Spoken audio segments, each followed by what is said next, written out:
یہاں میں آپ سے ایک اور سوال کرتا ہوں، میں آپ سے ایک اور سوال کرتا ہوں، آپ نیتن یاہو کو کہاں کھڑا کر دیکھتے ہیں؟ اس کی وجہ ہے کہ ٹرمپ کے تمام تر کوششوں کے باوجود اس کے مواخذے کی اور کرپشن کے اوپر جو اس کے مقدمات ہیں اس کے اوپر فی الحال اس کو معطل نہیں کیا گیا، اس کا آغاز ہو چکا ہے۔ اب وہ نیتن یاہو یہ سمجھتا ہے کہ اگر معاہدہ ہو جاتا ہے، اگر یہ جنگ رک جاتی ہے تو اس کی نہ صرف شکست ہے بلکہ اس کا وہ جو ایک ایجنڈا تھا گریٹر اسرائیل کا وہ بھی ختم ہو جائے گا، بلکہ یوں سمجھ لیں زمین برد ہو جائے گا۔ اور اسی فرسٹریشن ہی کی وجہ سے اس نے لبنان کے اندر بھی جو ہے اتنا نقصان کیا ہے کہ جیسے غزہ میں کیا تھا، لبنان کا بہت سارا علاقہ اس نے اسی طریقے سے برباد کر دیا۔ اس کو آپ کہاں دیکھتے ہیں؟ نیتن یاہو میرا خیال ہے کہ لوز کر رہے ہیں۔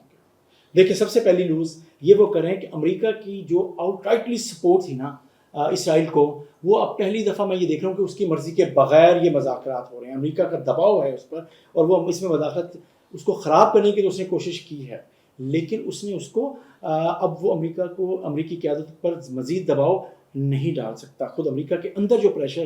ڈیولپ ہوا ہے اس کو امریکی قیادت دیکھ رہی ہے، نمبر ون۔ اب اور ضرور بات، آپ نے کہا جی گریٹر اسرائیل والا یا برد ہو جائے گا، سمندر برد ہو جائے گا، نہیں، اس میں ٹائم لگے گا۔ ابھی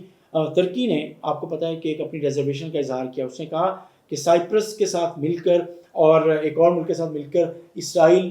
ترکی کے اوپر پریشر ڈالنا چاہتا ہے اور عربوں کے اوپر ایک اور دباؤ ڈالنا چاہتا ہے، تو اینٹی مسلم ممالک وہ چیزیں صومالیہ کے اندر وہ اپنا ایک وہ علاقہ بنا رہے ہیں۔ میں اس کی بات بھی کر رہا ہوں کہ آپ یونان اور سائپرس کو ملا کے چیزیں کر رہے ہیں،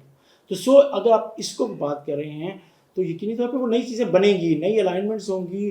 نئی اسٹریٹجک آپ کو لائنز اختیار کرنی پڑیں گی، اور تو وہ ایک نظر آئے گا کہ اس معاہدے کے بعد